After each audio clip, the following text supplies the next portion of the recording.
the scenario. The Realme 6 is not mute, so please read the scenario.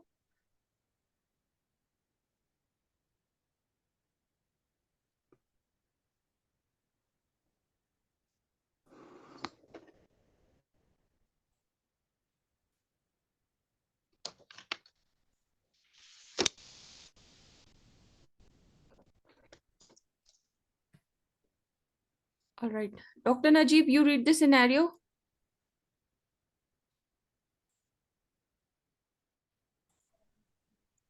Yes, ma'am. Ji A ji 50-year-old patient with no prior medical history presents to the emergency department with crushing central chest pain. On examination, you find tachycardia with BP of 80 by 50 millimeter of mercury with raised juxtavenous pressure, juxtavenous pressure, jugular venous pressure. jugular venous pressure, and clear chest ECG shows ST segment elevation into 3 and AVF. ठीक है. So, what is most likely diagnosis and how will you manage? All right, very good. So basically, we are into the coronary artery disease. जब भी इस तरह का central crushing pen आपके पास आए और वो ऑब्वियसली ईसीजी के अंदर एसटी सेगमेंट एलिवेशन भी इन्होंने बता दी है, तो आपके जहन में एसटी सेगमेंट एलिवेशन एमआई तो आ जाता है, लेकिन अभी हम डिस्कस करेंगे कि बेसिकली एक्यूट कोरोनरी सिंड्रोम के अंदर जो है बाकी चीजें भी होती हैं. वैसे मैंने ये बहुत डिटेल में पढ़ा दिया था जस्ट इन केस, क्योंकि उस दिन बहुत कम पार्टिसिपेंट्स थे, थोड़ा नेट का भी इशू था, इसीलिए मैं जल्दी से उसको रिवाइज करूंगी ताकि जो है आगे के टॉपिक को हम लोग पकड़ें. तो बेसिकली जो कॉमनेस्ट कॉज है एंजाइना की और एक्यूट कोरोनरी सिंड्रोम की, it is basically itself is the leading cause of death world wide. ठीक है, अगर आप डेवलप्ड और डेवलप जो अंडर डेवलप्ड कंट्रीज हैं, थर्ड वर्ल्ड कंट्रीज हैं, उन सब में देखें तो leading cause of death basically angina और एक्यूट कोरोनरी सिंड्रोम ही है. लेकिन ज्यादातर आपके जो डेवलप्ड कंट्रीज होते हैं उसमें सेकेंडरी टू सेडेंट्री लाइफस्टाइल ये ज्यादा प्रोन होते हैं. तो मेन डिफरेंस एंजाइना और एक्यूट कोरोनरी सिंड्रोम के अंदर क्या है कि एंजाइना के अंदर स्कीमिक पेन तो हो रहा है, लेकिन मायोकार्डियम वाइबल है और उसके अंदर वो एक सॉर्ट ऑफ स्टेबल पेन होता है पेशेंट को. ठीक है, इसके क्या फीचर्स होते हैं हम आगे डिस्कस करते हैं. हमने इसकी पैथोजेनेसिस बहुत डिटेल में डिस्कस की थी, फिर रिस्क फैक्टर्स जिसमें मॉडिफाइबल नॉन मॉडिफाइबल हैं, and then we came towards management भी हमने पढ़ ली थी इसकी. और उसके बाद जो है जो आपका मतलब कोरोनरी आर्टरी डिजीज है, बेसिकली एंजाइना और एक्यूट कोरोनरी सिंड्रोम दोनों के साथ प्रेजेंट कर सकती है. इसका क्या मतलब है कि आपके पास मतलब बेसिकली हम जब आर्टीरियल डिजीजेस को पढ़ते हैं ना, तो उसमें कोरोनरी आर्टरी डिजीज और पेरिफेरल आर्टरियल डिजीज, आपका डेविडसन में भी इसी तरीके से उन्होंने सेपरेट किया है. पहले कोरोनरी आर्टरी डिजीज दिया हुआ है और उसके बाद जो है पेरिफेरल आर्टरियल डिजीज दिया हुआ है. कोरोनरी आर्टरी बहुत इंपॉर्टेंट है इटसेल्फ, क्योंकि ऑब्वियसली हार्ट जो है आपका पंप है और उसकी जो है ब्लड सप्लाई बहुत इंपॉर्टेंट है इटसेल्फ, क्योंकि उसकी वाइबिलिटी ही तमाम ऑर्गन्स की ब्लड सप्लाई को इंश्योर करती है. ठीक है, ये तो एक कॉमन सी बात है. फिर आपको ये चीज पता होनी चाहिए कि अक्यूट कोरोनरी सिंड्रोम के अंदर जो है 3 चीजें आती हैं: stem I, non stem I and unstable angina. Angina pectoris की जो हमने बात की थी, ये मैं थोड़ा सा तेजी से जाऊंगी क्योंकि मैं तीसरी दफा ये चीज रिवाइज कर रही हूँ. उसके बाद मैंने सारी चीजें डिटेल में बताई हुई थी. आपके पास एंजाइना में क्या होता है कि ट्रांसिएंट मायोकार्डियल स्कीमिया होता है. Like it is not so, ये थोड़ी देर के लिए होता है. अगर एक्सर्शन से होगा, afterwards if you take rest या यू टेक सम नाइट्रोग्लिसरीन, तो ये जो है सबसाइड हो जाता है. और बेसिकली मोस्ट कॉमन कॉज, जैसे कि मैंने आपको बताया था कि अगर आप रिदमियास की बात करें, वेल्वुलर हार्ट डिजीज की बात करें, या कोई भी हार्ट आती है जो आपकी हार्ट की पैथोलॉजीज इनकी बात करें, तो मोस्ट कॉमन कॉज आपके पास स्कीमिक हार्ट डिजीज होता है. Now itself ischemic heart disease की मोस्ट कॉमन कॉज क्या होती है? That is coronary atherosclerosis. Athero जो है basically it's connected to the fat and sclerosis is the fibrosis. क्योंकि मैंने जब इसकी पैथोजेनेसिस की बात की थी तो मैंने उसमें जो है डिटेल में बताया था कि किस तरीके से अटैचमेंट होती है इन्फ्लेमेटरी सेल की टू द एंडोथीलियम, और फिर जो है वो इंटीमा के अंदर चले जाते हैं और वहां पर जो है दे मैक्रोफेजेस स्टार्ट इनगल्फिंग फैट, और जो है उसके बाद एपोप्टोसिस जब उनकी हो जाती है तो वो फैट रिलीज हो जाता है। वो फैट जब रिलीज होता है वेसल वॉल के अंदर तो वहां पर आपका जो है और इन्फ्लेमेटरी कास्केड एक्टिवेट हो जाता है, आपके साइटोकाइंस आते हैं, और वो जो है वहां पर क्या होता है कि जो मीडिया से जो आपके मायोसाइट्स हैं वो बेसिकली आ जाते हैं इंटीमा में, और वहां पर जो है वो अपनी मॉर्फोलॉजी को चेंज करते हैं टू द फाइब्रोब्लास्ट, और वो वहां पर फाइब्रोसिस का काम शुरू करते हैं, ठीक है ना। तो वहां पर जब वो फाइब्रोसिस करते हैं तो बेसिकली आपके पास एथेरोस्क्लेरोसिस होती है, ठीक है। अच्छा, अब ये जो है जितना बड़ा आपके पास एथेरोस्क्लेरोसिस का प्लाक होगा वो उतना ही जो है वहां पर स्टेनोसिस होगी एंड समटाइम्स ऑक्लूजन होगी। अगर तो ये स्टेबल प्लाक है तो उसके अंदर जो है आपको सिंपल पेशेंट को जो है एंजाइना होगा। लेकिन सेकेंडरी टू एनी रीजन अगर कोई शीरिंग इफेक्ट आता है, मतलब एक स्टेबल प्लाक है और उसके बाद जो है उसमें कोई क्रैक अगर बन जाता है ना, तो वो क्रैक क्या करता है, जैसे अगर कोई एक्सटर्नल इंजरी आती है तो आपके प्लेटलेट्स एक्टिवेट हो जाते हैं, ठीक है ना, और वो वहां पर क्या बनाते हैं, एक थ्रोम्बस बनाते हैं। तो सिमिलरली इंटरनली भी अगर कोई भी इस एथेरोस्क्लेरोटिक प्लाक के अंदर, एक स्टेबल प्लाक के अंदर कोई क्रैक आता है और एक्टिवेशन हो जाती है प्लेटलेट्स की, तो वो एक अनस्टेबल प्लाक बन जाता है, ठीक है ना। तो वो उस अनस्टेबिलिटी की वजह से patient can present with unstable angina, और उसके अलावा जो है आपका ST segment elevation MI and non ST segment elevation MI, ठीक है। तो बेसिकली पैथोजेनेसिस आपकी डिपेंड एथेरोस्क्लेरोसिस पे कर रही होती है। लेकिन ऑब्वियसली जब भी आपका एओर्टा जब निकलता है तो एओर्टा सबसे पहले जो है कोरोनरी आर्टरीज अपने ही हार्ट की जो ब्लड सप्लाई है उसको मेक श्योर करता है। तो इसी वजह से अगर एओर्टिक वेल्व की कोई भी डिजीज होगी या हाइपरट्रॉफिक ऑब्स्ट्रक्टिव कार्डियोमायोपैथी होगी या एओर्टाइटिस होगा, वस्कुलाइटिस होगा, तो तब भी जो है एंजाइना की जो है प्रेजेंटेशन हो सकती है। नाउ बेसिकली प्रिंजिमेटल्स एंजाइना क्या होता है, उसके अंदर you don't have a atherosclerotic plaque, basically you have a, अगर आप एंजियोग्राफी करते हैं तो उसमें यू गेट बिल्कुल normal coronary vessels, it is secondary to the coronary vessel spasm, ठीक है ना। तो फिर ऑब्वियसली जब कोई एथेरोस्क्लेरोसिस नहीं है, वहां सिर्फ स्पैज्म हो रहा है, तो फिर जो है आपकी ट्रीटमेंट लाइन जो है डिफरेंट हो जाएगी। तो इसी वजह से दैट इज इंपॉर्टेंट कि आप डायग्नोज करें कि is it a angina, if it's a angina तो इट्स इट प्रिंजिमेटल और देयर इज सम एथेरोस्क्लेरोसिस और सम अदर पैथोलॉजी। डेविडसन में एक जो है syndrome x and microvascular angina का जिक्र है। बेसिकली एक्स से जो है मैंने उसमें बताया था कि आप जो है ये याद रखें कि it is something related to the women, ठीक है ना। तो इसमें बेसिकली बिल्कुल यही टिपिकल एंजाइना होता है, लेकिन आपको कोरोनरी आर्टरीज एंजियोग्राफी पे नॉर्मल मिलती हैं और आपको ऑब्जेक्टिव एविडेंस मिलता है मायोकार्डियल इस्कीमिया का, ठीक है ना। स्ट्रेस टेस्टिंग के ऊपर समटाइम बेसलाइन ईसीजी पे भी मिल सकता है। इस्कीमिया की अगर आप बात करें तो आपको सिंपल मतलब टी वेव इन्वर्जन मिलेंगी ना, लेकिन जब टी वेव इन्वर्जन भी आती हैं तो उसमें आपको मेक श्योर करना पड़ता है कि whether this is simple angina और it is acute coronary syndrome. तो वो हम हिस्ट्री के बेसिस पे भी डायग्नोज करते हैं और फिर इसके अलावा जो है हम जो कार्डिक एंजाइम्स कराते हैं उस पर भी हम डायग्नोज करते हैं, ठीक है। अब जो है इसमें क्या होता है, obviously it's common in women और what is the mechanism that is unclear, लेकिन there is evidence of impaired myocardial vasodilatory reserve giving rise to term microvascular angina, ठीक है ना। आपके जो माइक्रोवस्कुलेचर्स हैं उनमें कोई इशू होता है, मेन कोरोनरी आर्टरीज के अंदर नहीं होता, इसी वजह से जो है, जबकि प्रिंजिमेटल एंजाइना की जब हम बात करते हैं ना, that is spasm of the coronary artery itself. Microvascular जो सिंड्रोम एक्स है इसके अंदर माइक्रोवस्कुलेचर के अंदर जो है स्पैज्म हो रहा है और इसी वजह से पेशेंट एंजाइना के साथ प्रेजेंट करेगा, ठीक है। और लेकिन good thing is that they have a good prognosis और जो आपकी एंटी एंजाइनल थेरेपी है, वेसोडाइलेटर्स थेरेपी है, उनको जो है ये रिस्पॉन्ड करते हैं, ठीक है। Other causes, obviously, aortic stenosis, hypertrophic obstructive cardiomyopathy, and aortitis. मतलब एओर्टा का कोई भी इशू होगा तो ब्लड सप्लाई सबसे पहले हार्ट की कॉम्प्रोमाइज होना शुरू होगी। इसीलिए अगर आप देखें हाइपरट्रॉफिक ऑब्स्ट्रक्टिव कार्डियोमायोपैथी के पेशेंट्स भी चेस्ट पेन के साथ प्रेजेंट कर सकते हैं। एओर्टाइटिस के पेशेंट, वो तो वैसे भी एक इन्फ्लेमेटरी कंडीशन है, तो इन्फ्लेमेशन जहां भी होगी, one sign of the inflammation is pain, तो वो जो है पेशेंट आपके पास पेन के साथ भी आएंगे, ठीक है। अब जो है आपके पास क्लासिकल एंजाइना जो होता है, इसके 3 पॉइंट्स याद रखें, ठीक है। एक तो ये कि टिपिकल क्वालिटी होती है इसकी, प्रेशर और क्रशिंग सबस्टर्नल चेस्ट पेन होता है।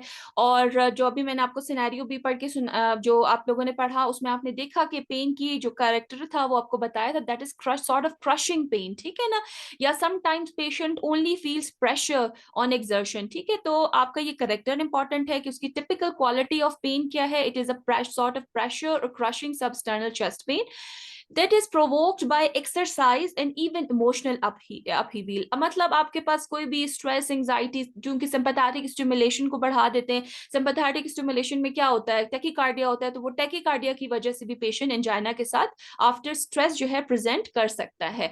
अच्छा, it is relieved by nitroglycerine. तो ये क्लासिकल एंजाइना की, ये टिपिकल एंजाइनल पेन के ये तीनों फीचर्स होते हैं। एटिपिकल एंजाइना क्या होगा, उसमें क्या होगा कि चेस्ट पेन है but two of the classical angina characters to use term is atypical angina. So for example there is not a typical quality but it is provoked by exercise and it is relieved by nitroglycerin, और it is not being relieved by nitroglycerin but it has a typical quality of the chest pain, ischemic chest pain, and it's provoked by exercise. तो इन तीनों में से कोई से भी दो फैक्टर्स अगर आपको मिल रहे हैं तो you term it as atypical angina. अच्छा, अगर चेस्ट पेन आपके पास है, इसमें कोई भी टिपिकल एंजाइना का फीचर नहीं आ रहा है, ना उसकी टिपिकल क्वालिटी है, ना it is provoked by exercise, ना ही it is relieve by nitroglycerine, तो तब भी it is termed as non anginal pain. उसमें दो आपके पास और जो चेस्ट पेन की आप बाकी डिफरेंशियल्स रखते हैं ना, जैसे कि अगर नमूनिया आप रख रहे हैं, प्लूरिसी आप रख रहे हैं, तो इसके अलावा जो है जो कोस्टोकॉन्ड्राइटिस है, ठीक है ना, यहाँ का जो भी चेस्ट पेन अगर होता है लेफ्ट साइडेड, तो आप वहाँ के बाकी कॉजेस तो रखते हैं। सिमिलरली अगर इंफीरियर वॉल के साथ है तो एसिड पेप्टिक डिजीज की प्रेजेंटेशन इस तरीके से हो सकती है, ठीक है ना, आपका बेजल नमूनिया हो सकता है। लेकिन इंपॉर्टेंट चीज ये है कि चेस्ट पेन को आपने इग्नोर नहीं करना है। अगर कोई पेशेंट चेस्ट पेन की कंप्लेन करता है, बेशक इसके अंदर क्लासिकल फीचर्स ना भी हो, तब भी नॉन इंजाइनल पेन अगर आप इसको लेबल करेंगे तो आपके पास तब भी एक सस्पिशन रहती है that it can be angina, इसीलिए हम इसको नॉन इंजाइनल पेन डेफिनेटली कहें। लेकिन चेस्ट पेन के साथ कोई भी पेशेंट जो चेस्ट पेन के साथ हो उसमें ये टिपिकल फीचर्स ना हो, आप इसको नॉन इंजाइनल पेन तो लेबल करेंगे। लेकिन डिस्पाइट दैट कुछ इन्वेस्टिगेशंस है वो आपके पास इंपॉर्टेंट है, हिस्ट्री पॉइंट्स इंपॉर्टेंट है, ताकि आप किसी भी पेशेंट को मतलब it is better to investigate the patient than to label anginal chest pain as acid peptic disease, ठीक है ना। तो उसके ज्यादा डिजास्ट्रियस इफेक्ट्स होते हैं पेशेंट्स के ऊपर। अच्छा, एक होता है term decubitus angina. Decubitus again related to the position, मतलब जैसी पेशेंट लाइज फ्लैट तो gets a complain of angina, ठीक है। One is warm up angina. Warm up angina में क्या होता है कि patient at the start of the exercise feels pain, लेकिन जैसे ही एक्सरसाइज का थोड़ा फेज गुजर जाता है तो उसके अंदर जो है पेशेंट को एंजाइनल पेन, क्योंकि कुछ अकोमोडेटिव मैकेनिज्म्स होते हैं, उसके बाद जो है ना patient stops having this pain. अच्छा जी, अब जो यहाँ पर ये वही चीज जो मैंने आपको वहां पर पढ़ाई, ये classification angina pectoris and chest pain की, ये आपका डेविडसन का टेबल है, इसके अंदर वही 3 फीचर्स हैं आपके पास, ठीक है। और आपने किस तरह से टिपिकल एंजाइना क्या होता है, एटिपिकल एंजाइना क्या होता है, नॉन एंजाइनल चेस्ट पेन क्या होता है। अच्छा ना, अभी नाइस क्लासिफिकेशन क्यों इंपॉर्टेंट है, अब यहाँ पर देखिए नॉन एंजाइनल चेस्ट पेन की इंपॉर्टेंस आती है, ठीक है ना। नॉन एंजाइनल चेस्ट पेन के नॉन एंजाइनल चेस्ट पेन है और नॉर्मल रेस्टिंग 12 लीड ईसीजी है, लेकिन अगर आपकी सस्पिशन ज्यादा है तो you can go for stress testing, ठीक है ना। अब जो पॉसिबल एंजाइना है उसके अंदर टिपिकल एंजाइना भी आता है, एटिपिकल एंजाइना भी आता है, नॉन एंजाइनल चेस्ट पेन भी आता है with N abnormal resting 12 lead ECG. क्योंकि अब यहाँ पर देखिए पॉसिबल एंजाइना की जब आप बात करें ना, अब है तो ये नॉन एंजाइनल चेस्ट पेन, यहाँ पर भी आप देखिए नॉन एंजाइनल चेस्ट पेन है, लेकिन आपके पास 12 लीड ईसीजी एबनॉर्मेलिटी है, ठीक है ना। तो इसीलिए नॉन एंजाइनल चेस्ट पेन भी इंपॉर्टेंट, एक इंपॉर्टेंट चीज है। आपने ईसीजी जो है करके पेशेंट का एक दफा कंफर्म करना है कि whether this is, even if it's a non anginal chest pain on history, क्योंकि देखिए ये तो सारा हिस्ट्री डिपेंडेंट है, लेकिन आपका जो ऑब्जेक्टिव आपको मिलता है ना प्रूफ, वो आपको ईसीजी से मिलता है, ठीक है। और अगर नॉन एंजाइनल चेस्ट पेन है तो उसके अंदर जो है मतलब पॉसिबल एंजाइना के अंदर ये नॉन एंजाइनल चेस्ट पेन तो आया, लेकिन 12 लीड ईसीजी के अंदर एबनॉर्मेलिटी है। और जो नॉन एंजाइनल चेस्ट पेन आप उस वक्त लेबल करेंगे जब नॉन एंजाइनल चेस्ट पेन है with a normal suggesting 12 lead ECG. लेकिन एक पॉइंट हमेशा याद रखें कि इवन ये क्लिनिकल प्रैक्टिस के लिए बता रही हूँ कि even if it's a non anginal chest pain, do proceed for the investigations if they are high risk in the patient. क्योंकि मैंने उस दिन भी आपको बताए थे कि कुछ जो आपके रिस्क फैक्टर्स होते हैं वो मॉडिफाइबल एंड नॉन मॉडिफाइबल हैं। मॉडिफाइबल वो होते हैं जिनको जो है आप विद योर ट्रीटमेंट्स आप चेंज कर सकते हैं, और कुछ इस तरह के फैक्टर्स होते हैं जिसे आप नॉन मॉडिफाइबल होते हैं जिसको आप विद ट्रीटमेंट चेंज नहीं कर सकते। नॉन मॉडिफाइबल में कोई मुझे बताएगा कि कौन कौन से रिस्क फैक्टर्स आते हैं? उस दिन कोई भी अगर क्लास में था तो आप बताएं कि नॉन मॉडिफाइबल और मॉडिफाइबल रिस्क फैक्टर्स थोड़ा सा बता दें ताकि फिर हम आगे प्रोसीड करें। Ma'am age, gender, non modified. Exactly, age और gender, this is non modifiable, और इसमें आप जेनेटिक्स भी ऐड कर लें, ठीक है। और अगर आप जो है मॉडिफाइबल फैक्टर्स की बात करें तो उसमें एक दो बता दें अगर, जो बहुत बहुत इंपॉर्टेंट है, आप वो फिर हिस्ट्री के अंदर जो है मैम जरूर पूछना। लाइफस्टाइल, लाइफस्टाइल, स्मोकिंग, जी। Exercise, salt intake. हाँ जी, डायबिटीज मिलाइटस, ठीक है। कोमॉर्बिड्स में आपके पास हाइपरटेंशन, डायबिटीज मिलाइटस, ये बहुत इंपॉर्टेंट है। और ऑब्वियसली पेशेंट की फिजिकल एक्टिविटी बहुत इंपॉर्टेंट है। और इसके अलावा जो है ओबेसिटी आ गई, अल्कोहल इनटेक आ गया। अच्छा, सोशल डिप्राइवेशन भी एक रिस्क फैक्टर्स है, क्यों? सोशल डिप्राइवेशन भी एक रिस्क फैक्टर है आपके पास एंजाइना का, क्यों? Ma'am anxiety. एंजाइटी एंड असल में जो है इसको इससे रिलेट करते हैं कि आपके जो सोशली डिप्राइव पेशेंट्स होते हैं उनके अंदर स्मोकिंग और अल्कोहलिज्म के जो है चांसेस ज्यादा होते हैं। इसी वजह से जो है आपका सोशली डिप्राइव पेशेंट के अंदर कार्डियोवास्कुलर डिजीज के जो है चांसेस ज्यादा हैं, ठीक है जी। अच्छा, अब उसके बाद जो है हम आ जाते हैं नेक्स्ट उस पर।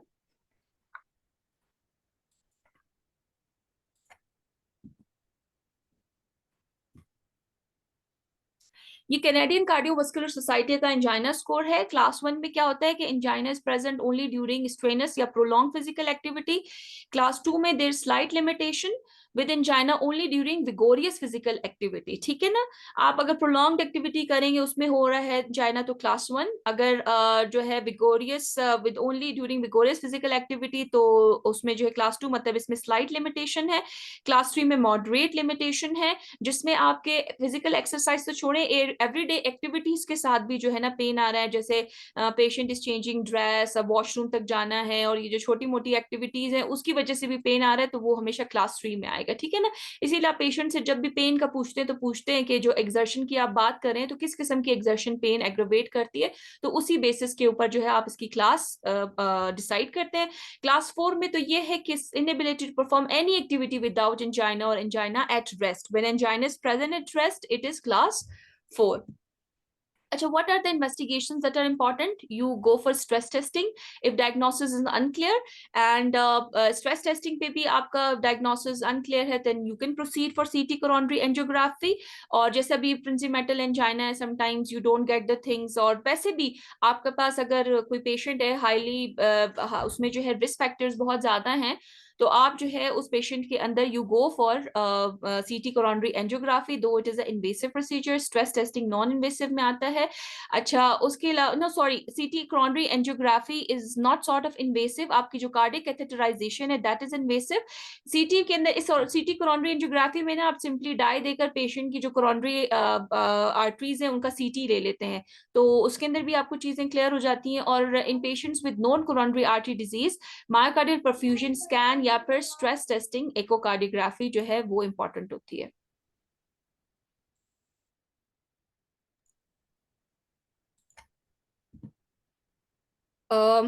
ये यहाँ पर आपका टेबल है कि आपने पेशेंट आपके पास आया, आपने उसकी हिस्ट्री ली, एग्जामिनेशन की, आपने ब्लड टेस्ट। अच्छा, ब्लड टेस्ट की क्या इंपॉर्टेंस है? ब्लड टेस्ट क्यों कराएंगे? कोई पेशेंट है आपके पास आ रहा है विद टिपिकल इंजाइनल चेस्ट पेन है, ठीक है ना, वो कह रहे हैं कि या चलें एटिपिकल दो फीचर्स हैं उसके अंदर के, बिल्कुल उसका जो है पेन क्रशिंग टाइप का है या सॉर्ट ऑफ प्रेशर है, और उसके बाद जो है वो एक्सर्शन से होता है, तो ब्लड टेस्ट में कौन से ब्लड टेस्ट की जो है सबसे ज्यादा इंपॉर्टेंस होगी इसके अंदर?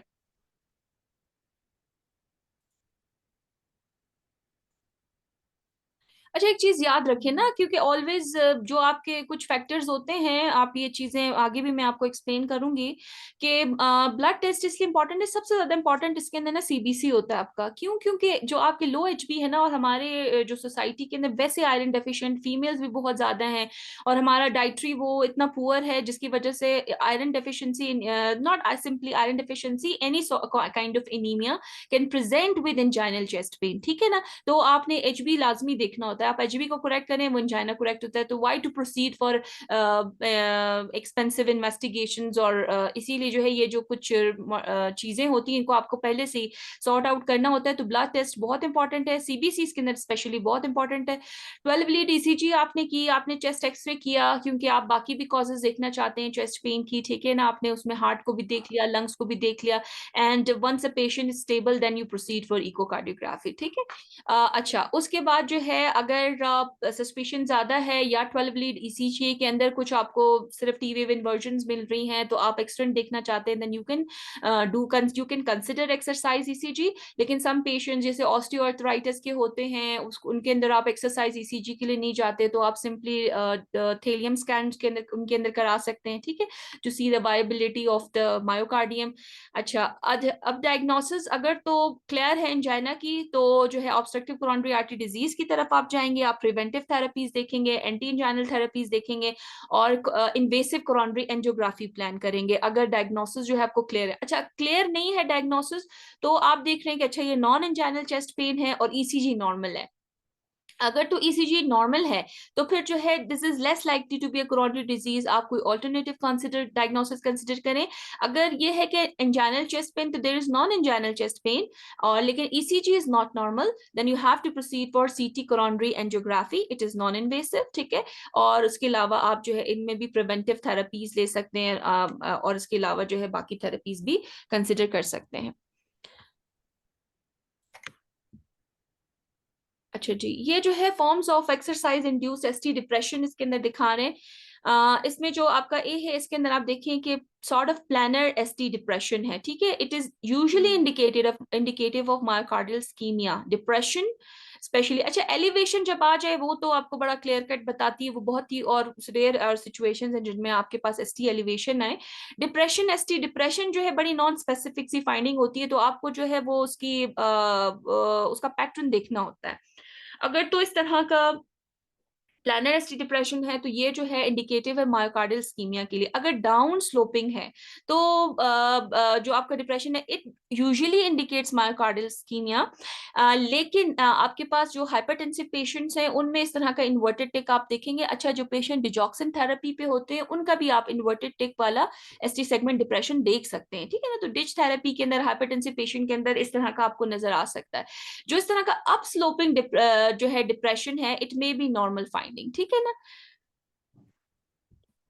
अच्छा, एंटी इंजाइनल ड्रग थेरेपी, वैसे तो जब आप इंजाइना की थेरेपी की बात करते हैं, तो इसके अंदर यही है, जो आप नाइट्रेट्स देते हैं पेशेंट को।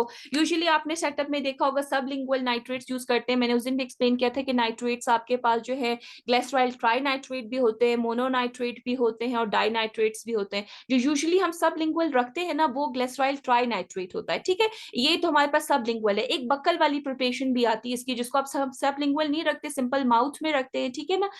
वो प्रिपरेशन भी आती है। दोनों का जो पीक एक्शन है वो 4 to 10 मिनट्स में होता है। लेकिन अगर ड्यूरेशन ऑफ एक्शन देखें ना, तो आपके पास जो सबलिंगुअल नाइट्रेट्स होते हैं उनका 10 to 30 मिनट्स होता है, और जो बक्कल नाइट्रेट्स होते हैं उनका थोड़ा सा ड्यूरेशन ऑफ एक्शन ज्यादा होता है, ठीक है ना। अच्छा, आप ट्रांसडर्मल भी आपके पास ग्लिसराइल ट्राई नाइट्रेट्स होते हैं। जब हम ओरल की बात करते हैं, जो हम टेबलेट फॉर्म में पेशेंट्स को देते हैं, वो यूजुअली डाई नाइट्रेट्स या फिर मोनोनाइट्रेट्स होते हैं, ठीक है। मोनिस का नाम आप लोगों ने सुना होगा, कॉमनली वो बड़ा यूज होती है। वो जो है आइसोसोर्बाइट मोनोनाइट्रेट है, ठीक है, वो 20 मिलीग्राम की स्ट्रेंथ में आती है। अच्छा, उसके अलावा जो है आपके पास बीटा ब्लॉकर्स हैं, कैल्शियम चैनल ब्लॉकर्स हैं, पोटेशियम चैनल एक्टिवेटर्स हैं। जो पोटेशियम चैनल एक्टिवेटर्स हैं, इसमें नाइकोरांडिल बहुत इंपॉर्टेंट है। अच्छा, इसकी क्या इंपॉर्टेंस है पोटेशियम चैनल एक्टिवेटर की? क्योंकि मैंने उस दिन भी बताया था कि जब आप नाइट्रेट्स देते हैं ना, नाइट्रेट्स का एक साइड इफेक्ट ये है कि with the passage of time जो है patient develops tolerance against nitrates, तो उसको रिस्पॉन्ड करना ही छोड़ देता है। तो इसका एक एक तो तरीकाकार ये है कि आप जो है नाइट्रेट्स को नाइट्रेट फ्री इंटरवल पेशेंट को दें ताकि जो है टॉलरेंस डेवलप ना हो। दूसरा आप ये कर सकते हैं कि you can go for potassium channel activators, जिन पेशेंट्स के अंदर जो है टॉलरेंस डेवलप हो जाए, वो नाइट्रेट्स को रिस्पॉन्ड नहीं करे, तो आप नाइकोराइंडल दे सकते हैं, ठीक है। अच्छा, उसके अलावा आपके पास IF चैनल एंटागोनिस्ट है, जो आइवाब्रेडिन है। ये स्पेशली उन पेशेंट्स के अंदर, एक तो हार्ट फेलियर के पेशेंट्स के अंदर बहुत ज्यादा इंपॉर्टेंट है, और इसके अलावा जो है आप ऐसे पेशेंट जिनमें बीटा ब्लॉकर्स कॉन्ट्रा इंडिकेटेड हैं, ठीक है ना, वहां पर भी आप दे सकते हैं। और ये जो है कार्डियक हार्ट फेलियर में क्यों सेफ है, क्योंकि जो बीटा ब्लॉकर्स आप देखते हैं ना, वो मायोकार्डियल कॉन्ट्रैक्टिलिटी को भी इनहिबिट करता है, जबकि आइवाब्रेडिन का इस तरह का कोई जो है इफेक्ट नहीं होता। लास्ट में जो है एक आपके पास रेनोलाजीन है। रेनोलाजीन जो है ये बेसिकली सोडियम करंट को जो है इनहिबिट करता है, जो दिन मैंने आपको बात की थी, जो आपके पास सोडियम चैनल्स कैल्शियम करंट जो एक्शन पोटेंशियल जनरेट होता है, उसमें सोडियम सप्लाईज की देख लें। आपका जैसे एओर्टा बाकी इससे पहले कि बाकी ब्रांचेस दे, सबसे पहले इससे जो है राइट और लेफ्ट मेन कोरोनरी आर्टरीज निकलती हैं, ठीक है। आपकी जो राइट कोरोनरी आर्टरी है, इसको आप देखें तो ये जो है थोड़ा सा ये पोस्टीरियर भी जाके और ये जो इंफीरियर पार्ट है इसको भी सप्लाई कर रही है, ठीक है ना। और यही राइट कोरोनरी आर्टरी ही आपके एट्रियोवेंट्रिकुलर नोड को भी सप्लाई कर रही है, और राइट कोरोनरी आर्टरी ही आपकी एसए नोड को भी सप्लाई कर रही है। तो इसीलिए अगर कोई पेशेंट ब्रेडिकार्डिया के साथ या ब्लॉक के साथ आता है ना, तो आपके पास जहन में आना चाहिए कि कोई राइट कोरोनरी आर्टरी का मसला चल रहा है, ठीक है। क्योंकि ब्लॉक्स का, रिदमियास का जो सबसे ज्यादा कॉमन कॉज है वो इस्कीमिक हार्ट डिजीज ही है। तो आप यहाँ पर ये चीज देख लें कि राइट कोरोनरी आर्टरी से आपके एसए नोड को भी ब्रांच आती है, और आपके एट्रोवेंट्रिकुलर नोड को भी राइट कोरोनरी आर्टरी से ब्रांच आती है। और आपका पोस्टीरियर डिसेंडिंग आर्टरी, जब ये कोरोनरी आर्टरी यहाँ से यूं पीछे चली जाती है, तो ये कंटिन्यू होती है एज पोस्टीरियर डिसेंडिंग आर्टरी। अच्छा जी, उसके अलावा यहाँ पर अगर आप देखें लेफ्ट कोरोनरी आर्टरी जो है, ये आपका लेफ्ट एंटीरियर डिसेंडिंग आर्टरी देती है, ठीक है। और यही जो लेफ्ट एंटीरियर डिसेंडिंग है, इसकी फिर ब्रांचेस हैं, डायगोनल ब्रांचेस हैं, सेप्टल ब्रांचेस हैं, ठीक है ना। फिर ये जो यहाँ से यूं पीछे चली जाती है आपकी जो ये लेफ्ट मेन कोरोनरी आर्टरी है, ठीक है ना। बाकी ये इसकी ब्रांचेस हैं। एक तो ये आपके पास लेफ्ट एंटीरियर डिसेंडिंग आर्टरी है, और उसके अलावा ये जो पोस्टीरियर वाली है, ये भी आगे जाके आपके पोस्टीरियर जो वॉल है, कार्डिक वॉल है, उसको मायोकार्डियम को सप्लाई करती है, और आपके सेप्टम को भी जो है ये सप्लाई कर रही है। और ये जो इसकी ये जो पोस्टीरियर वाली ब्रांच होती है, इसको हम जो है सर्कमफ्लक्स आर्टरी भी बोलते हैं, ठीक है ना। ये सर्कमफेरेंस को यूं पीछे से यूं गोल होके जाती है, इसीलिए। अब तो ये चीज आप याद रखें थे कि राइट कोरोनरी आर्टरी आपकी कंटिन्यू होती है into posterior descending artery most of the cases में। वैसे कभी कभार जो है ये ब्रांचेस की, मतलब ये पोस्टीरियर डिसेंडिंग आपकी लेफ्ट वाली भी दे सकती है, लेकिन यहाँ पर जो डायग्राम आपको शेयर हुई है, ये जिन मेजोरिटी ऑफ द केसेस के अंदर जो है ये राइट कोरोनरी आर्टरी की ही ब्रांच होती है। एक्सेप्शंस हैं, ठीक है, एक्सेप्शंस हैं, लेकिन मेन अगर आपने याद रखना है तो ये चीज याद रखें, एसए नोड को, एवी नोड को, और जो पोस्टीरियर डिसेंडिंग आर्टरी है, ये ब्रांचेस हैं आपकी राइट कोरोनरी आर्टरी की। तो इसीलिए राइट कोरोनरी आर्टरी के साथ आपका मेनली जब भी अगर इंफीरियर वॉल एमआई आता है, तो उसके साथ राइट वेंट्रिकुलर इंफार्क्ट आपने जरूर देखना होता है। और सिमिलरली अगर पेशेंट ब्रेडिकार्डिया के साथ है तो, और या एवी ब्लॉक के साथ है, तब भी चांसेस एवी जो आपकी राइट कोरोनरी आर्टरी उसके ज्यादा है। और बाकी आपका जो है लेफ्ट कोरोनरी आर्टरी सप्लाई करिए। लेफ्ट कोरोनरी आर्टरी जो यूं पीछे चली जाती है, वो उस ब्रांच को कहते हैं सर्कमफ्लेक्स आर्टरी, और जो यूं एंटीरियर आ रही होती है, ये लेफ्ट एंटीरियर डिसेंडिंग आर्टरी है, ठीक है ना। पोस्टीरियर डिसेंडिंग आपकी राइट की ब्रांच है, एंटीरियर डिसेंडिंग लेफ्ट की ब्रांच है, और यही आपकी जो एंटीरियर डिसेंडिंग है, ये सेप्टल ब्रांचेस भी देती है, जिन्हें हम सेप्टल परफोरेटेड ब्रांचेस बोलते हैं, और डायगोनल ब्रांचेस भी देती हैं, ठीक है। अच्छा जी, यहाँ पर जो है ये मैंने आप लोगों का ना पेज ये जो बुक है ना अल मगरबी जो है, ये जो स्टेप 1 वाली है, ये बहुत प्यारी बुक है। लेकिन मसला ये है कि अगर आप लोग सिर्फ इसी किताब से पढ़ेंगे ना, तो आपको मतलब चीजें सिर्फ फिर याद करनी होंगी। थोड़ा सा डेविडसन का ये फायदा होता है कि आपको थोड़ा सा एक कॉन्सेप्ट बैठ जाता है ना, तो चीजें आसान हो जाती हैं। अब अगर आप वो डायग्राम देखें ना, तो अगर आप एंटायरोसेप्टल देखेंगे V1 V4, तो लेफ्ट एंटीरियर डिसेंडिंग की ब्रांचेस जो है कोरोनरी आर्टरी का मसला है। अगर इंफीरियर आ रहा है तो आपको इंफीरियर वॉल एमआई कहाँ किन किन लीड्स में मिलता है। इंफीरियर लीड्स कौन सी होती हैं, 2-3 AVF होती हैं, ठीक है ना।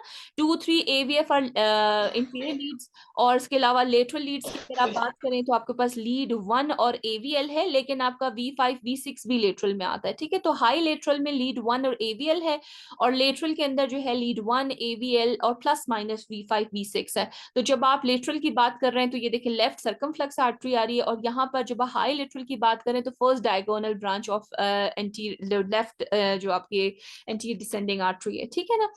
अच्छा, उसके अलावा अगर पोस्टीरियर को आप देखें तो पोस्टीरियर जो है यूजुअली लेफ्ट सर्कमफ्लेक्स की वजह से होता है, लेकिन sometimes it is a branch of right coronary. तो यहाँ पर अगर आप डायग्राम देखें, डायग्राम के अंदर आप देखें तो ये आप देखें ये पोस्टीरियर को आपका राइट भी सप्लाई कर रहा है और लेफ्ट भी सप्लाई कर रहा है, तो सर्कमफ्लेक्स भी इन्वॉल्व हो सकती है इसके अंदर। ये भी आपकी जो पोस्टीरियर डिसेंडिंग आर्टरी है राइट कोरोनरी आर्टरी की, ये भी इन्वॉल्व हो सकती है। तो ये डायग्राम थोड़ी सी आप याद रखें, तो इससे जो है आपको ये टेबल याद करने में बहुत आसानी हो जाएगी कि जब आप इंटेरोसेप्टल की बात कर रहे हैं तो कौन सी है, लेफ्ट एंटीरियर डिसेंडिंग है। यहाँ पर आप देख लें इंटेरोसेप्टल, ये इंटेरो और सेप्टल ब्रांचेस ये दे रहा है, तो कौन सी आपके पास है, लेफ्ट आपकी एंटीरियर डिसेंडिंग है। अच्छा, यहाँ पर अगर आप देखें कि इंफीरियर वॉल एमआई की अगर आप बात करते हैं तो यहाँ पर ये देखें 2-3 AVF के अंदर मिलेगा। इंफीरियर वॉल को मेनली जो है सप्लाई आपकी राइट कोरोनरी आर्टरी करती है। अब अगर आप हाई लेटरल और लेटरल की बात करें तो यहाँ पर जो है लेफ्ट सर्कमफ्लक्स और फर्स्ट डायगोनल ब्रांच, तो यहाँ पर आप देख लें आपके पास जो है ना सर्कमफ्लक्स और आपकी जो डायगोनल ब्रांचेस हैं ये आपकी लेटरल वॉल को सप्लाई करी, ठीक है ना। ये लेटरल वॉल है, ये इंफीरियर वॉल है इसकी, ये एंटीरियर है, पोस्टीरियर हमें नजर नहीं आ रहा। अच्छा, उसके अलावा पोस्टीरियर की अगर हम बात करते हैं तो यहाँ पर अगर आप देखें तो इंफीरियर के साथ राइट है, और पोस्टीरियर का मेनली पोर्शन जो है आपकी लेफ्ट कोरोनरी आर्टरी सप्लाई कर रही है। तो बेसिकली ये डायग्राम अगर आप याद रखें तो आपको ये टेबल याद करने में, रिकॉल करने में जो है बहुत आसानी होगी। अच्छा, लीड्स आपको याद करनी है कि एंटीरियर लीड्स की जब आप बात करते हैं इंटेरोसेप्टल V1 2 E4 है, इंफीरियर की 2-3 AVF है, और हाई लेटरल जो है लीड 1 AVL है। हाई लेटरल लेटरल नहीं, बस लेटरल वॉल का याद रखें, लीड 1 और AVL, और इसके अलावा जो है V5 V6। पोस्टीरियर की जब हम बात करते हैं तो यूजुअली लेफ्ट सर्कमफ्लक्स इसके इन्वॉल्व होती है, लेकिन राइट कोरोनरी भी हो सकती है। अच्छा, पोस्टीरियर वॉल एमआई की जो है ना ये बड़ी इंपॉर्टेंट फाइंडिंग है। वैसे आपको ECG लीड्स के अंदर जो है आपको आर वेव लीड V1 में नहीं मिलती, ठीक है ना। R wave Aahista Aahista progress करती है आगे की तरफ जब आप जाते हैं। अगर आप कार्डियक एक्सिस याद करें, जो आपका इलेक्ट्रिकल एक्सिस होता है हार्ट का, इट इज लेफ्टवर्ड्स डाउनवर्ड्स लेटरली, ठीक है ना। तो इसी वजह से आपकी आर वेव V1 के अंदर आपको नॉर्मली नहीं मिलती है, और उसके बाद जैसे जैसे आप V6 की तरफ जाते हैं तो आर वेव बनती जाती है, उसको हम कहते हैं normal progression of the R wave. तो लेकिन अगर आर वेव आपको पोस्टीरियर आर वेव आपको V1 या V2 के अंदर मिल जाती है तो there is some pathology, and posterior wall MI के साथ जो है ये यूजुअली एसोसिएट होता है। अच्छा, these are classical triple effects findings of circumflex occlusion. The table below shows how the changes corresponds to the cardiac anatomy, ठीक है ना। आपकी जो लेफ्ट सर्कमफ्लक्स है इसका जो है ट्रिपल इफेक्ट्स होते हैं, क्योंकि आप देखें कि लेफ्ट सर्कमफ्लक्स की जो आर्टीरियल सप्लाई है वो भी बहुत ज्यादा है, ठीक है ना। आप देखें लेफ्ट सर्कमफ्लक्स लेटरल को भी सप्लाई करी है, पोस्टीरियर को भी सप्लाई कर रही है। तो अगर जो है आपकी लेफ्ट सर्कमफ्लक्स इन्वॉल्व है तो आपको जाहिर बात है इंफीरियर कंपोनेंट क्या मिलेगा इसके अंदर। इंफीरियर कंपोनेंट जो है ST एलिवेशन, आपको अब मैंने आपको बताया इंफीरियर लीड्स कौन सी है, 2-3 AVF है, तो इसके अंदर आपको ST एलिवेशन भी मिलेगी और Q वेव एबनॉर्मलिटी भी मिल सकती है। और इसके अलावा अगर पोस्टीरियर कंपोनेंट इन्वॉल्व है तो आपको टॉल आर वेव मिलेंगी, और अगर ST एलिवेशन V5 V6 में तो this is the lateral component of the infarction. अच्छा जी, ये जो है सर्कमफ्लक्स कोरोनरी आर्टरी दिए। अच्छा, ये सर्कमफ्लक्स जो है मैंने आपको बताया कि सर्कमफ्लक्स जो है बेसिकली यूजुअली लेफ्ट की होती है, लेकिन it can be a branch of the right coronary artery. तो इसके अंदर जब आपके पास इस तरह की ट्रिपल फाइंडिंग्स आ रही हैं कि इंफीरियर पोस्टीरियर लेटरल कंपोनेंट आ रहा है तो बेसिकली सर्कमफ्लक्स ऑक्लूजन है। अब ये राइट कोरोनरी की ब्रांच है लेफ्ट की, ये तो फिर आपको एंजियोग्राफी पे ही पता चलेगा। अच्छा, पोस्टीरियर वॉल एमआई के साथ जैसे मैंने अभी आपको बताया ST डिप्रेशन आपको मिलेगी V1 to V3 में with upright T waves and dominant R waves. These findings are the reverse of ECG findings of anterior MI, ठीक है ना। जब एंटीरियर वॉल एमआई होता है तो एंटीरियर लीड्स आपकी कौन कौन सी हैं, V1 है, V2 है, V3 है, V4 है, एंटेरोसेप्टल। बेसिकली V1 V2 सेप्टल है, V3 V4 एंटीरियर है, ठीक है ना। तो उसके अंदर जो है ना आपको अगर एंटीरियर वॉल एमआई है तो आपको Q वेव्स मिलेंगी, ठीक है ना। लेकिन अगर आर वेव आपको मिल रही है तो ये जो है सॉर्ट ऑफ मिरर इमेज होती है जो आपकी एंटीरियर लीड्स हैं, जो आपकी एंटीरियर वॉल एमआई के साथ जो फाइंडिंग्स आएंगी उसका बिल्कुल ऑपोजिट जो है आपको पोस्टीरियर वॉल एमआई के साथ मिलेगा। मतलब एंटीरियर वॉल एमआई के साथ आपको अगर एम आई ऑडिबल, थोड़ा सा नेट कनेक्शन इशू आ रहा है, एम आई ऑडिबल क्लास?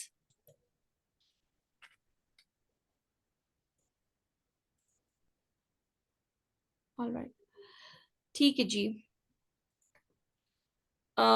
और इसके अलावा इसमें जो है ये चीज इंपॉर्टेंट है कि आपका जो पोस्टीरियर एमआई है can be confirm with ST elevation at posterior leads. ये किस तरह से, यूजुअली हम जो लगाते हैं V5 V6 तक लगाते हैं, लेकिन जो स्पेशलाइज्ड ईसीजी होती है कार्डियक उसमें अवेलेबल होती है, उसमें जो है V7 V9 इवन V12 तक यू पूरा पोस्टीरियर साइड पे भी जो है लगाते हैं, तो उसके अंदर आपको एसटी एलिवेशन मिल जाती है। लेकिन जो एंटीरियर लीड्स हैं उसमें आपको एसटी डिप्रेशन मिलेगी, ठीक है ना। तो एसटी डिप्रेशन के साथ अगर आपको अपराइट टी वेव यानी कि इन्वर्जन नहीं मिल रही, ठीक है ना, और एलिवेशन के बजाय आपको डिप्रेशन मिल रही है, तो आपका पोस्टीरियर वॉल एमआई जो है एक सस्पिशन होता है।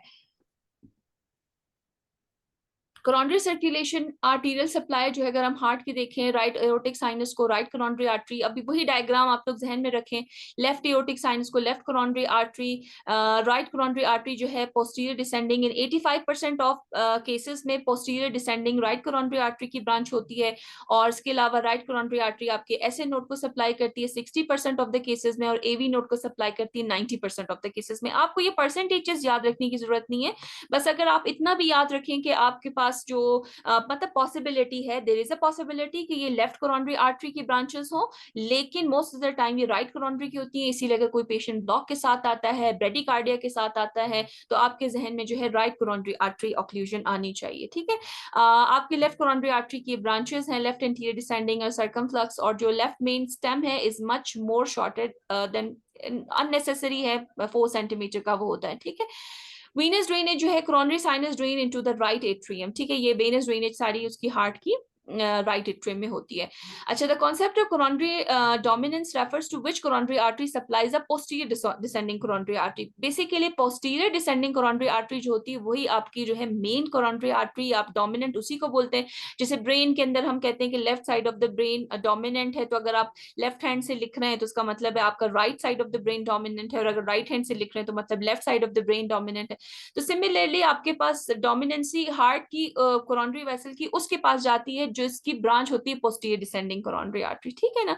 अच्छा, right coronary artery supplies the AV node, so bradycardia and heart block following the inferior wall MI is common. अच्छा, इंफीरियर वॉल एमआई के साथ आपको जो है एवी ब्लॉक और ये ब्रेडिकार्डिया मिलेगा जब भी, ये चीज याद रखें ये इंपॉर्टेंट है, कि जब भी आपको इंफीरियर वॉल एमआई मिलता है ना, तो आपने right coronary infarct, right ventricular infarct को जरूर कंफर्म करना है। वो हम कैसे कंफर्म करते हैं, वो जो है हम फिर जितनी भी आपकी एंटीरियर चेस्ट लीड जो लगी हुई है ना, उनको हम राइट साइड पे लगाते हैं। वैसे ये लेफ्ट साइड पे लगती है, आप जब राइट साइड पे लगाते हैं तो you get the idea of the right coronary right ventricular infarct. अच्छा, अगर इंफीरियर वॉल एमआई के अंदर ब्रेडिकार्डिया है और जंक्शनल रिदम आ रहा है, क्यूआरएस कॉम्प्लेक्स वाइड है, मतलब कि 2.5 स्मॉल स्क्वायर से या 160 मिली सेकेंड से ज्यादा है, 3 स्मॉल स्क्वायर्स का आ रहा है, तो इसका मतलब है कि बहुत, ये सिर्फ इंफीरियर वॉल एमआई के साथ आपका बहुत मेजर पोर्शन राइट वेंट्रिकल का भी इन्वॉल्व है, ठीक है। और आपका जो है मेनली जो मेन कंडक्टिंग बंडल्स हैं वो अफेक्ट हुए। तो इसी वजह से जब भी कोई पेशेंट इंफीरियर वॉल एमआई के साथ, ब्रेडिकार्डिया के साथ है, राइट वेंट्रिकुलर इन्फार्क्ट के साथ है, तो you go for temporary pacing. यहाँ पर तो फिलहाल टेम्परेरी पेसिंग लिखा है क्योंकि जब भी कोई इमरजेंसी सिचुएशन होती है ना, तो उसमें आप टेम्परेरी पेसिंग करते हैं, और अगर जो है फिर उसके बाद आप स्विच करते हैं टू परमानेंट पेसिंग, पेसमेकर, ठीक है ना। जैसे कि 3rd डिग्री हार्ट ब्लॉक है या मोबिट्स टाइप 2 है, तो उसके अंदर आप फिर बाद में परमानेंट पेसिंग की तरफ जाते हैं। इनिशियली इमरजेंसी सिचुएशन में जब अक्यूट कोरोनरी सिंड्रोम आपके पास प्रेजेंट करता है पेशेंट, तो you go for temporary pacing. उसके अलावा जो है how heart block following anterior MI is a great prognostic marker as this indicates a large anterior wall extensive infarction. ठीक है, आपकी सबसे बड़ी prognosis anterior wall MI की है. और right coronary artery जो system है, it also supplies the right ventricle. तो जब भी आपका right ventricular infarct जो है, they are commonly associated with the inferior wall MI, and these patients with inferior wall MI, they most of the time they present with hypotension. और इसके अंदर जो है आपकी ट्रीटमेंट क्या होगी, आपने फ्लूइड्स देने पेशेंट को, हालांकि पेशेंट एमआई के साथ है और उसकी ट्रीटमेंट है कि आपने पेशेंट को फ्लूइड्स देने हैं, ठीक है ना. Patient with MI plus complete heart block, so the right coronary artery is affected which supplies the atrioventricular node in 90% of the patient. मतलब ये आपके सिनेरियोज हैं कि अगर आपको कंप्लीट हार्ट ब्लॉक मिल रहा है तो आपने देखना है कि patient mainly right coronary arteries के अंदर इन्वॉल्व होगी, और इसी तरह से ही एमसीक्यूज बनते हैं. और राइट कोरोनरी आर्टरी लेजन है, यू हैव टू थिंक कि ये इंफीरियर वॉल एमआई भी है, पोस्टीरियर वॉल एमआई भी है, और राइट वेंट्रिकुलर इन्फाक्शन भी है, और हार्ट ब्लॉक भी है. तो right coronary artery, inferior wall MI, posterior wall MI, RV infarction और इसके अलावा हार्ट ब्लॉक के साथ जो है प्रेजेंट करता है.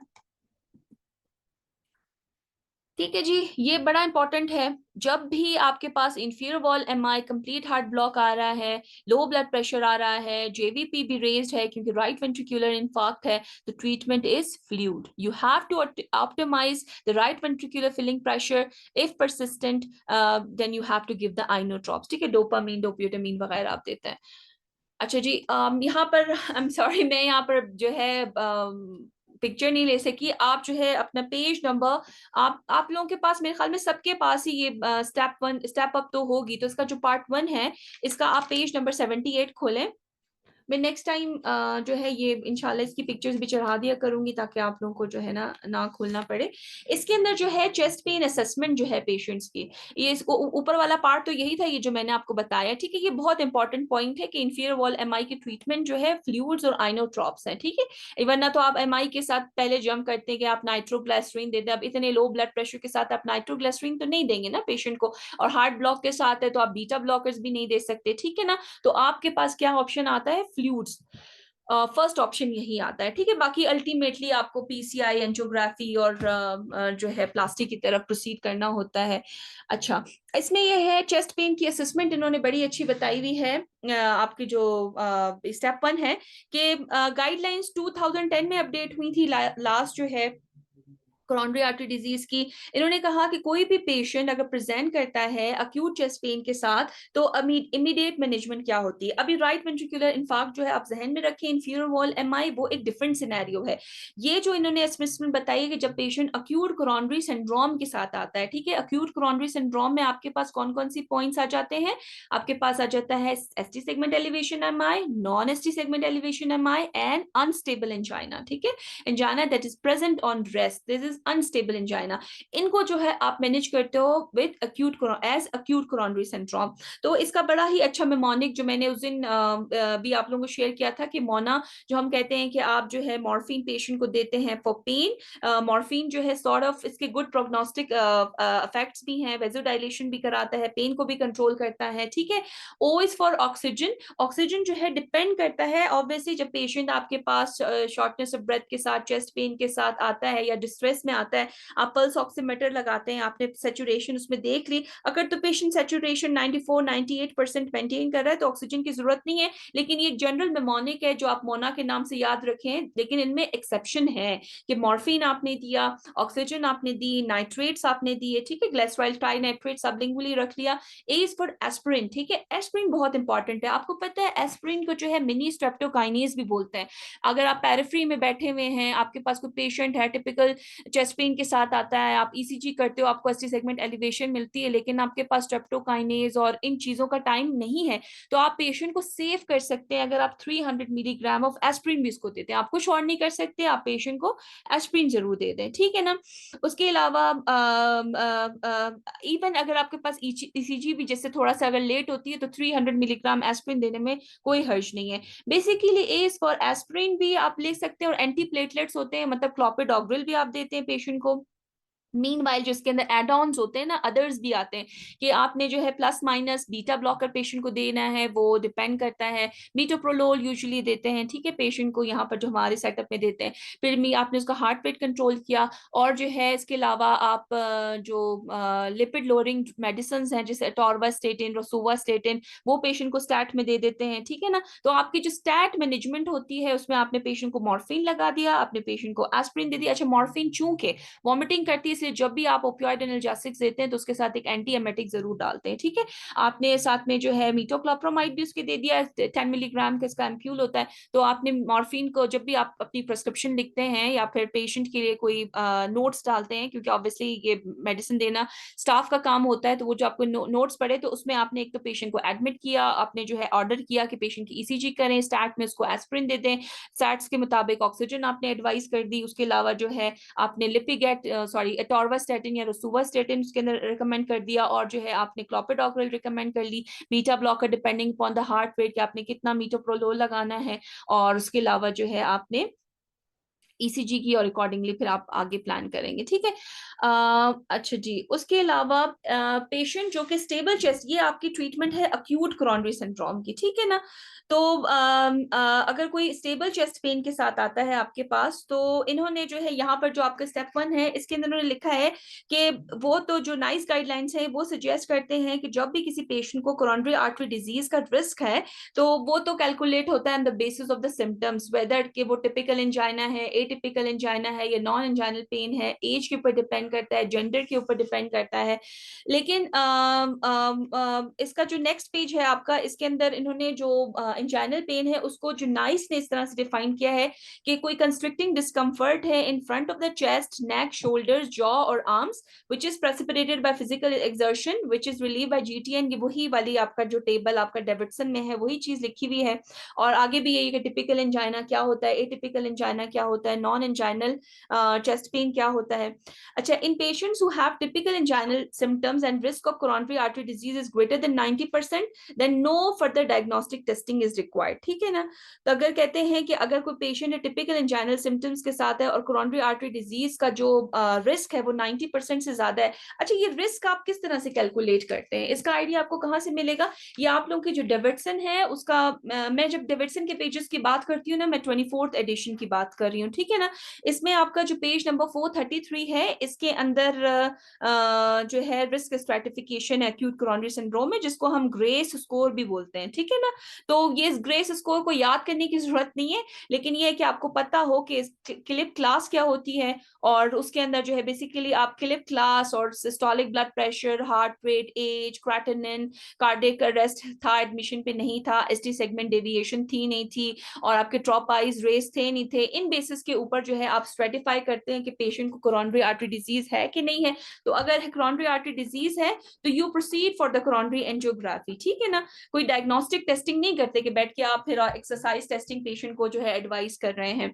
और वैसे भी जो एक्सरसाइज ईसीजी है, जब भी आपके पास कंडक्शन एबनॉर्मेलिटीज आए, या फिर रेस्टिंग ईसीजी एबनॉर्मेलिटी में एसटी सेगमेंट डिप्रेशन आ जाए, या डब्ल्यूपीडब्ल्यू सिंड्रोम हो, या फिर वेंट्रिकुलर पेसिंग रिदम हो, या जो पेशेंट डिजॉक्सन में, तो वहां डिजॉक्सन के ऊपर है, तो वहां पर आपके पास एक्सरसाइज ईसीजी हेल्पफुल भी नहीं होती है, ठीक है जी। अच्छा, इसका जो है ये जो आपकी मैनेजमेंट थी ना अक्यूट कोरोनरी सिंड्रोम की, वो इसके अंदर बड़ी अच्छी दी हुई। तो अगर आप ये मोना को भी याद रखें, लेकिन फ्यू एक्सेप्शंस हैं जो आपको पता हो कि कहाँ पर आपने बीटा ब्लॉकर देना है नहीं देना है, सीओपीडी के पेशेंट को आप बीटा ब्लॉकर नहीं लगाएंगे, तो इसीलिए हिस्ट्री और ये चीजें इंपॉर्टेंट होती हैं। और बेशक आप ये mnemonic for a quick revision तो इंपॉर्टेंट है, लेकिन आपको क्लिनिकल डिसीजन प्रॉपरली लेना पड़ता है, मेमोनिक्स हमेशा काम नहीं करते, ठीक है ना।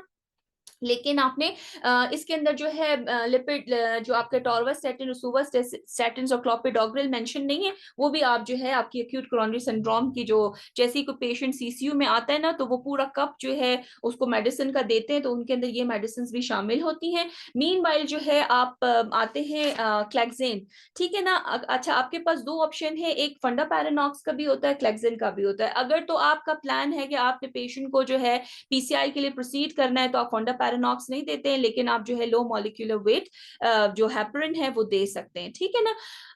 आप जो है आपका पेज नंबर जो 82 है स्टेप 1 का, उसमें आप देखें इन्होंने जो है जो नॉन एथेरोस्क्लेरोटिक एंजाइना जो है उसका उसकी कॉजेज लिखी हुई हैं कि एनीमिया, इसीलिए मैंने आपको कहा था कि एनीमिया देखना पेशेंट का इंपॉर्टेंट है। थायरोटॉक्सिकोसिस का पेशेंट जो है आपको एंजाइना के साथ प्रेजेंट करेगा। एओर्टिक स्टेनोसिस है, एओर्टिक रिगर्जिटेशन है और हाइपरट्रॉफिक ऑब्स्ट्रक्टिव कार्डियोमायोपैथी है। तो वो जब वंस पेशेंट स्टेबल हो जाए, एक एस्पिरिन देने में कोई हर्ज नहीं है, प्रोवाइडेड कि उसकी कोई ब्लीडिंग की हिस्ट्री नहीं है और पेशेंट इतना एनीमिक नहीं है। तो फिर जो है उसके बाद आप once a patient stable you can proceed for echocardiography. तो ये सारी चीजें आपको जो है उसमें पता चल जाएंगी। फिर इसके अंदर जो है मायोकार्डियल इन्फाक्शन, जो अभी मैंने आपको जो ट्रीटमेंट बताई in general that was for acute coronary syndrome. लेकिन जब आप मायोकार्डियल इन्फाक्शन की मैनेजमेंट की बात करते हैं, उसमें ठीक है आपके पास पेशेंट आया, आपने उसको एस्पिरिन दिया, क्लोपिडोग्रेल दिया, लो मॉलिक्यूलर वेट हेपरिन लगाई, फिर सैचुरेशन ऑक्सीजन डिपेंड करता है सैट्स मेंटेन कर रहा है कि नहीं कर रहा।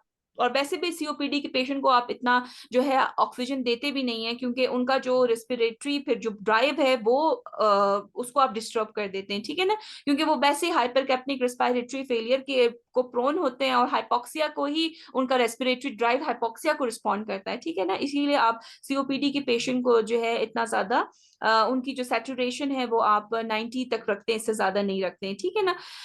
फिर आपके पास ऑप्शन आ जाता है पीसीआई का, which is primary percutaneous coronary intervention. और ये जो है गोल्ड स्टैंडर्ड ट्रीटमेंट है फॉर स्टेम आई। जब भी एमसीक्यूज में आपसे पूछें कि what is a gold standard treatment, तो उसमें आपने कभी भी जो है थ्रोम्बोलिसिस को, कि आप ये जो प्लाज्मिनोजेन एक्टिवेटर्स हैं इनके नाम ले रहे हो या स्ट्रेप्टोकाइनेज के ले रहे हो, नहीं, आपने ऑलवेज टिक करना है परकुटेनियस कोरोनरी इंटरवेंशन को। That is a gold standard treatment of STEMI, ठीक है। अच्छा, आप जो है अगर आपके पास एक्सेस नहीं है प्राइमरी पीसीआई को, then you go for thrombolysis, ठीक है ना। अगर आपके पास वो ऑप्शन नहीं है तो फिर आप थ्रोम्बोलिसिस की तरफ जाएंगे। इसमें आपके पास टिश्यू प्लाज्मिनोजेन एक्टिवेटर्स भी हैं, और इसके अलावा जो है हम जो हमारे सेटअप में देते हैं, वैसे हमारा जो ये स्ट्रोक यूनिट है बीएमसी का, यहाँ पर जो पेशेंट स्कीमिक स्ट्रोक के साथ आते हैं उनके पास तो ये अवेलेबल है tissue plasminogen activator. I am not sure about the cardiology department कि वहां पर ये अवेलेबल है कि नहीं, लेकिन स्ट्रेप्टोकाइनेज का जो है दूसरा ऑप्शन हमारे पास स्ट्रेप्टोकाइनेज का आता है। लेकिन स्ट्रेप्टोकाइनेज का साइड इफेक्ट क्या है, एनीवन? साइड इफेक्ट क्या है स्ट्रेप्टोकाइनेज का?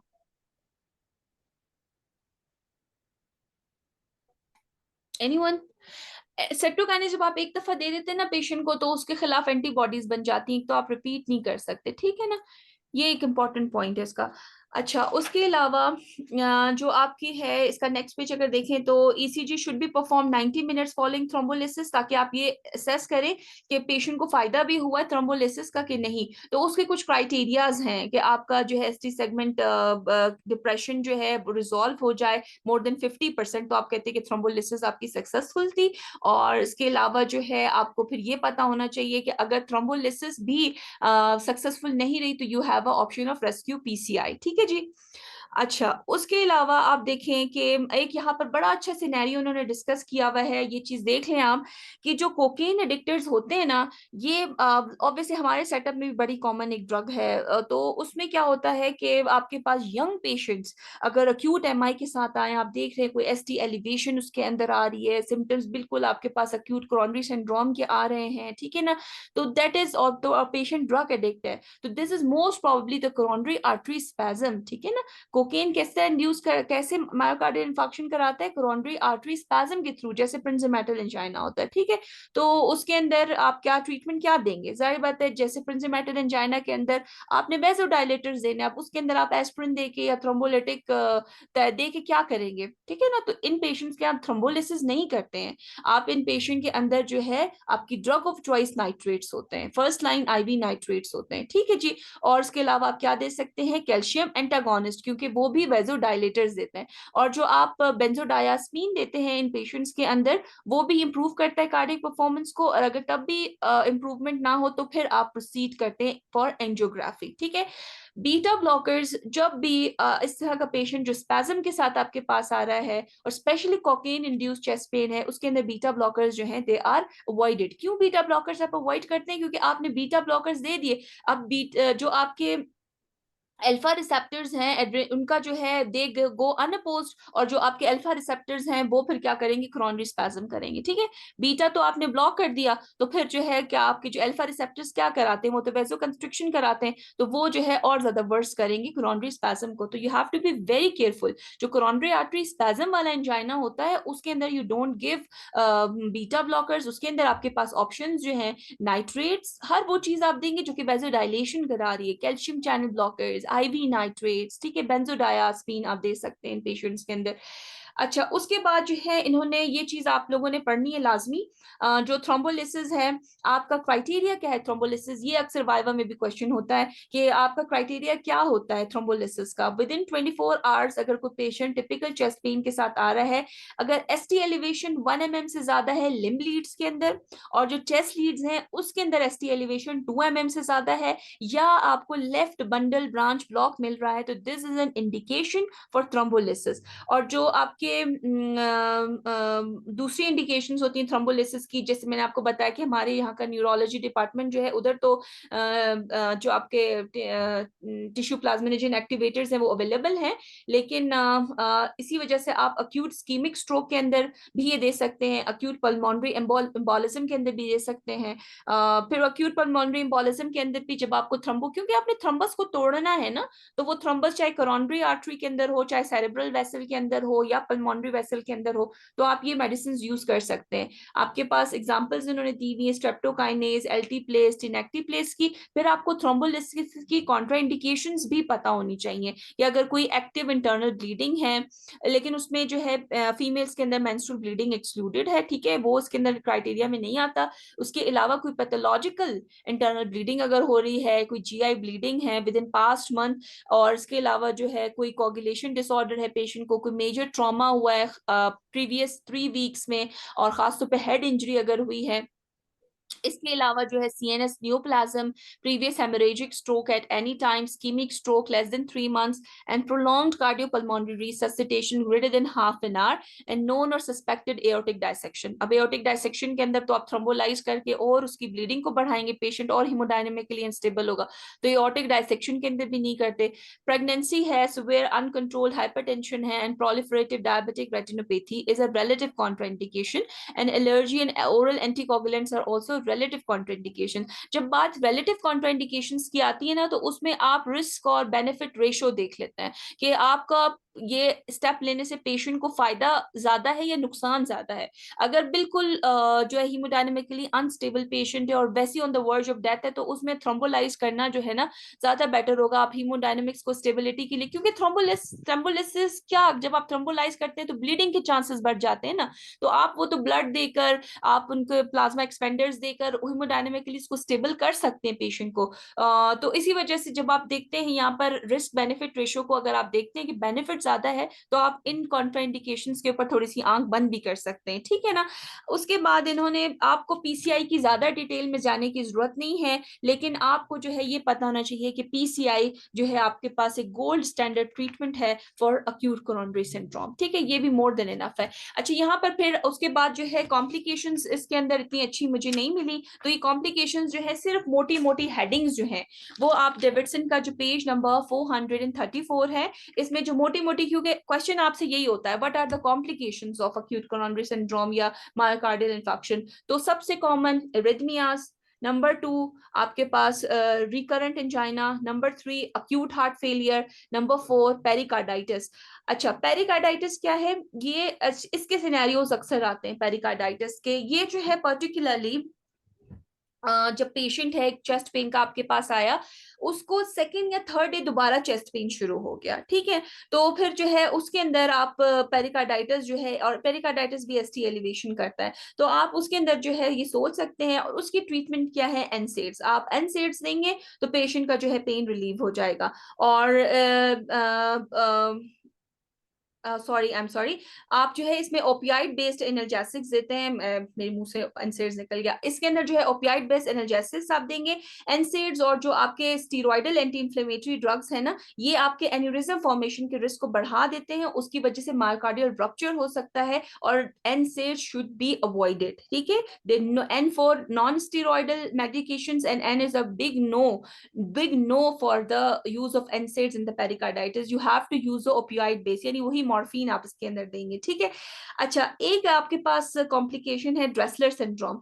ड्रेसलर सिंड्रोम जो है पेशेंट किस तरीके से, चूंकि ये चीज याद रखें ड्रेसलर सिंड्रोम की, कि ये it is due to the auto immunity, number 1, ठीक है। इसमें पेशेंट जो है परसिस्टेंट फीवर होगा, पेरिकार्डाइटिस होगा, पेशेंट को प्लूरोटिक चेस्ट पेन होगा, और इसके अलावा जो है सिम्टम्स जो है इसके बहुत ज्यादा सिवियर होते हैं, और इसके अंदर भी आपके पास ट्रीटमेंट क्या है, हाई डोज एस्पिरिन है। इसके अंदर आप एनसेड्स दे सकते हैं। जो ड्रेसलर है इसके अंदर आप एनसेड्स दे सकते हैं, ग्लूकोकॉर्टिकॉइड्स दे सकते हैं, स्टीरॉइड्स दे सकते हैं, लेकिन पेरिकार्डाइटिस, सिंपल पेरिकार्डाइटिस के अंदर नहीं। लेकिन अगर ड्रेसलर सिंड्रोम है तो उसके अंदर जो है आप के पास जो ड्रग ऑफ चॉइस होगा वो फिर एस्पिरिन है, वहां पर जो है आपने इसको देना है।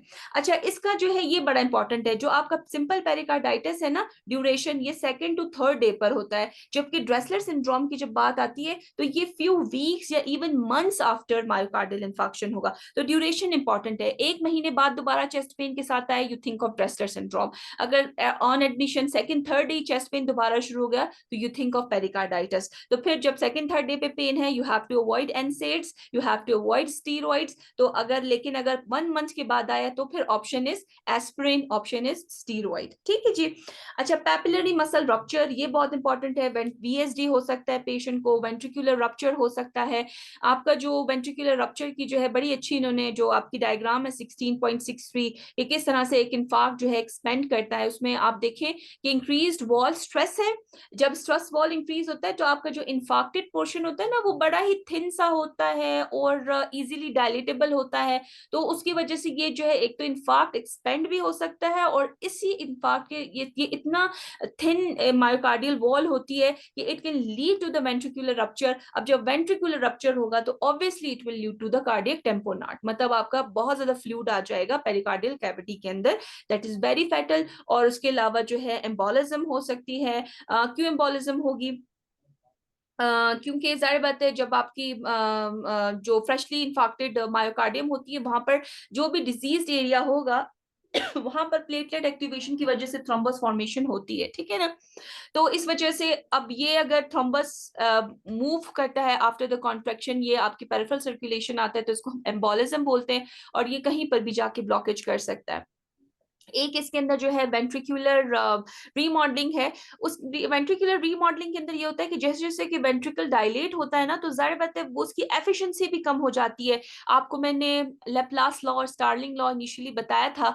तो मैंने लेप्लास लॉ में आपको बताया था कि जो आपका जिस प्रेशर से हार्ट कॉन्ट्रैक्ट करता है ना, या इसकी जो एफिशिएंसी कॉन्ट्रैक्टिलिटी की, वो डिपेंड करती है एक तो आपके जितना ज्यादा प्रेशर होगा अंदर, वो उसकी डायरेक्टली प्रोपोर्शनल है, और जितना जो है ज्यादा रेडियस होगा, हार्ट जितना डायलेट होता जाएगा तो इसकी एफिशिएंसी कम होती जाएगी, क्योंकि इट इज इनवर्सली प्रोपोर्शनल।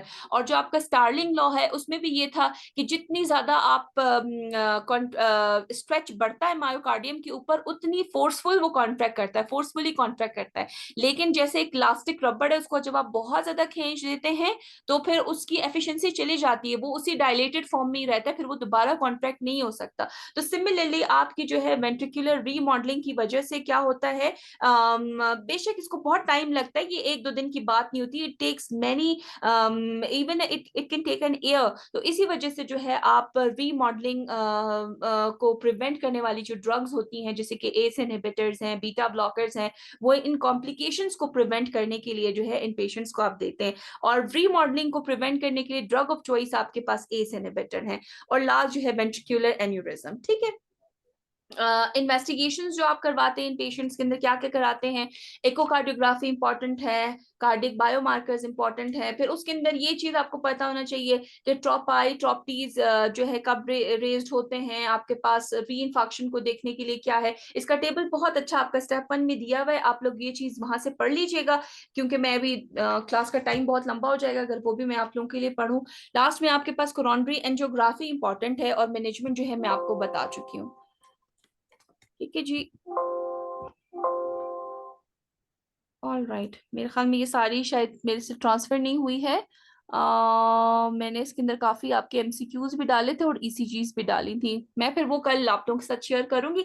अभी जो है हम फिलहाल फर्स्ट स्लाइड पे जाते हैं। अभी कोई भी एक वॉलंटियर जो है मुझे इसकी डायग्नोसिस भी बताए और ट्रीटमेंट भी बताए, जो हमने फर्स्ट सिनेरियो पढ़ा था।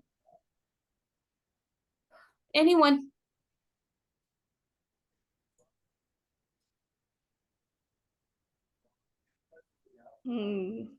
And who is this Oppo A5? Just read this scenario. I will help you in that. Read this scenario and proceed for the diagnosis. Aisha, अगर आप बताना चाहती हैं तो you can proceed. yes, ma'am. बताएं। A 50-year-old patient with no prior medical history present to the emergency department with crushing central chest pain. On examination, you find tachycardia with blood pressure of 80 by 50 millimeter mercury, with raised JVP and clear chest. ECG shows ST segment elevation in lead 2 and lead 2, 3 and AVF. What's the diagnosis? How will you manage? Ma'am, So, it's an inferior wall MI. जी, क्योंकि lead 2, 3 AVF are inferior leads, और inferior leads के साथ मैंने क्या बताया था कि जब भी आपके पास इंफीरियर वॉल एमआई आए तो राइट कोरोनरी आर्टरी है, तो आपने क्या चीज जहन में जरूर सोचना है, राइट वेंट्रिकुलर इन्फार्क्ट। ठीक है, अब पेशेंट का यहाँ पर आप टेकिकार्डिया बेसिकली आ रहा है, इसके अंदर जरूरी नहीं कि ऑल द टाइम वो आपको ब्रेडी के साथ या ब्लॉक के साथ देखें। ये टेकिकार्डिया आपका क्यों हो सकता है, ये हाइपोटेंशन के रिस्पॉन्स